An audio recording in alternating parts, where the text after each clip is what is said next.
Hello everyone, मी doctor Mrinal. स्वागत आहे तुमचं माझ्या चॅनलवरती. जर अजून तुम्ही माझ्या चॅनलला सबस्क्राईब केले नसेल तर नक्की करा. आज मी या व्हिडिओमध्ये प्रेग्नंट लेडीजसाठी काही डेंटल हेल्थ टिप्स देणार आहे, जे त्यांनी नक्की फॉलो केले पाहिजे for their good oral health. त्यामुळे हा व्हिडिओ शेवटपर्यंत नक्की बघा. Tip number 1. जर तुम्ही प्रेग्नन्सी प्लॅन करताय तर त्याआधी तुम्ही तुमच्या डेंटिस्टकडे जाऊन डेंटल हेल्थ चेकअप करून घेतलं पाहिजे. जर त्यांनी काही प्रोसिजर सजेस्ट केले असतील, जसं की एक्स्ट्रॅक्शन, रूट कॅनाल, स्केलिंग, तर ते तुम्ही वेळेत पूर्ण करून घेतले पाहिजे. Tip number 2. प्रेग्नन्सीमध्ये तुम्ही तुमचं ओरल हायजीन मेंटेन ठेवलं पाहिजे. 2 टाइम्स ब्रशिंग, फ्लॉसिंग. कारण ह्या 9 मंथच्या प्रेग्नन्सी पिरियडमध्ये खूप जास्त हॉर्मोनल चेंजेस होतात आणि त्याचा सर्वात जास्त परिणाम आपल्या हिरड्यांवरती होतो.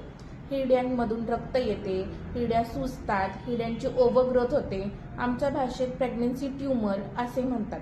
असे अनेक प्रॉब्लेम्स तयार होऊ शकतात आणि असं बघण्यात आलेलं आहे की 40% प्रेग्नंट लेडीजमध्ये हिरड्यांचे आजार आढळून आलेले आहे. म्हणून प्रेग्नंट लेडीजनी त्यांचं ओरल हायजीन मेंटेन ठेवणं अत्यंत गरजेचे आहे. Tip number 3.